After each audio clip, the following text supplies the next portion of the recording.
बांकुड़ा लोकसभा केंद्र से तृणमूल के प्रत्याशी अरूप चक्रवर्ती द्वारा भाजपा प्रत्याशी सुभाष सरकार के खिलाफ सांसद निधि राशि के बारे में जनता के समक्ष झूठी बात कहने के बयान पर बांकुड़ा लोकसभा केंद्र से भाजपा प्रत्याशी डॉक्टर सुभाष सरकार ने बांकुड़ा जिला अदालत में तृणमूल प्रत्याशी के खिलाफ 2 फौजदारी मामला दायर किया है। भाजपा प्रत्याशी सुभाष सरकार का कहना है कि तृणमूल प्रत्याशी अरूप चक्रवर्ती ने उद्देश्यपूर्ण रूप से सांसद निधि राशि के विषय में जनता के समक्ष झूठ बात फैलाई है, जिसके चलते ही उनके खिलाफ 2 फौजदारी मामला दायर किया गया है। सुभाष सरकार के वकील कृष्णेंदु गुप्ता का कहना है कि फौजदारी मानहानि मामला किया गया है। उन्होंने एमपी लेड के बारे में जनता के समक्ष गलत सूचना दी है। तृणमूल प्रत्याशी के खिलाफ आईपीसी की धारा 171G एवं 123/4 पर मामला दर्ज किया गया है। इलेक्शन के समय मिथ्या बात कर रहे हैं, वह इलेक्शन को प्रभावित करने के लिए ऐसा कर रहे हैं। राजनीतिक उद्देश्य के तहत यह मामला किया गया है, जिसे कानून देखेगी। और सुभाष सरकार के वकील का यह भी कहना है कि एमपी लेड के ऑडिट होती है, उसका यूसी भी दिया जाता है। उनका कहना है कि शीघ्र ही 100 करोड़ का मामला भी किया जाएगा। धारा के तहत बताया गया कि इसमें एक उम्मीदवार चुनाव जीतने की अपनी संभावनाओं को बेहतर बनाने के लिए झूठी बातें सामने रखता है, साथ ही चुनावी परिणामों को प्रभावित करने वाले भी भ्रामक जानकारी देने का प्रयास करता है। मौके पर तृणमूल प्रत्याशी अरूप चक्रवर्ती का कहना है कि इस सांसद ने लोगों को गलत तथ्य दिया है। एमपी लेड का हिसाब ठीक से नहीं हो पाए, 5 वर्ष में 25 करोड़ का हिसाब नहीं दे पाए। सुभाष सरकार के खिलाफ भी आरोप है। यह 2005 साल में 2 लाख का विद्युत चोरी होने नर्सिंग होम के लिए किया गया था। वह एक आरोपी है, जमानत लेना पड़ा था। इसी उद्देश्य के चलते ही उन्होंने मेरे खिलाफ मानहानि मामला दर्ज कराया है। उनके खिलाफ 25 मामला दर्ज करूंगा। सुभाष सरकार सत्य लोग नहीं है, विद्युत चोरी का आरोपी है।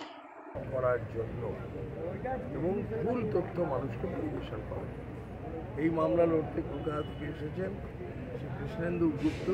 ওনার পরিচয় করে দিই, যিনি অ্যাডভোকেট জেনারেল নরনারায়ণ গুপ্ত ছিলেন, তার ছেলে সুসন্তান ব্যারিস্টার কৃষ্ণেন্দু গুপ্ত। সঙ্গে আছেন সুপ্রিয় মৈত্র, উনিও কলকাতা হাইকোর্টের অ্যাডভোকেট, সলিসিটার ফার্ম আছে।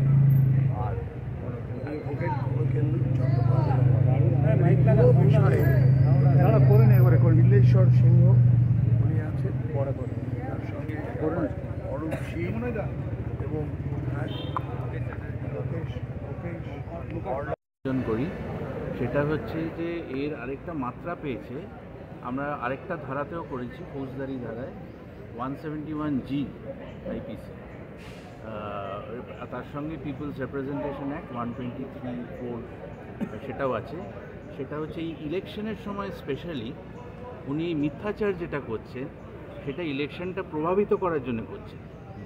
এইটা আরেকটা আমরা আরও ধারা যেটা আমি বললাম তাইতে করা হয়েছে, কারণ এটা উদ্দেশ্যপ্রণোদিতভাবে হচ্ছে। মানহানি, ফৌজদারি অপরাধমূলক মানহানি সেটা তো হয়েইছে, সেটার আলাদা ধারায় আমরা করেছি 499(500), কিন্তু এটা একটা অন্য মাত্রা পাচ্ছে। রাজনৈতিক উদ্দেশ্য রয়েছে, রাজনৈতিক উদ্দেশ্য, এবং আইন আমাদের সে সাহায্য দিয়েছে যে আমরা যখন মিথ্যাচার এরকম হয়, মন্তব্য করা হয়, এবং এখানে সর্বৈব মিথ্যে। এখানে এমপি ল্যাডের টাকার সমস্ত অডিটেড হয়, ইউটিলাইজেশন সার্টিফিকেট দেওয়া হয়, কোনোরকম কোনো মন্তব্য এবং এমপি তহবিল নিয়ে ভুল তথ্য দিয়ে প্রচার করা না। এমপি তহবিলের উনি হিসাব ঠিকমতো দিতে পারছেন না। উনি যে টাকা পেয়েছেন কতকগুলো লাইট দিয়ে দিয়েছে। আমি যেমন বিধানসভায় পুকুর করেছি, আদিবাসী মডেল করেছি, রাস্তা করেছি, উনি কিন্তু সেগুলো করেননি। উনি কোনো গঠনমূলক কাজ, আমি তো 70 লক্ষ পাই, উনি 5 কোটি পান, 5 বছরে 25 কোটি হয়, সেটা উনি ঠিকমতো দিতে পারেননি। মানুষের অনেক অভাব অভিযোগ আছে। অ্যাকচুয়ালি উনি আমার বিরুদ্ধে একটা মানহানি মামলা করেছেন, তার কারণ কি জানেন? ওনার একটা নার্সিংহোম আছে, সেই নার্সিংহোমে কয়েকদিন আগে একটা মহিলা মারা গেছে 3 দিনের বাচ্চা ছেড়ে দিয়ে। সেটা মহিলারা প্রতিবাদ করেছিল। ওর ছেলে ডাক্তার, তার কোনো সার্টিফিকেট নেই অপারেশন করার, যার ফলে জামিন নেওয়ার পর বিদ্যুৎ চুরির অভিযোগে সুভাষ সরকার গিলটি প্লিট করে দোষ স্বীকার করে এবং বিদ্যুৎ চুরি করে সরকার। সেই গাত্রদাহায় উনি আমার বিরুদ্ধে একটা মানহানির মামলা করেছেন। আমি একজন আইনজীবী, আমি মানহানির মামলার জবাব 1 মাস আগে যে নোটিশ দিয়েছিল আমি তার জবাব দিয়ে দিয়েছি। বাঁকুড়া বিজেপি সংসদের ইলেকট্রিক চুরির যে কেস, সেই কেস নাম্বার হলো Bankura PS case number 203/2005, dated 13/8/2005, under section 135/A BC electricity act. Complain করেছেন প্রিয়রঞ্জন চক্রবর্তী, SS, পাটপুর, বাঁকুড়া। আসামির নাম सुभाष सरकार। बांकुड़ा से अनुप रॉय की रिपोर्ट, PBTV न्यूज।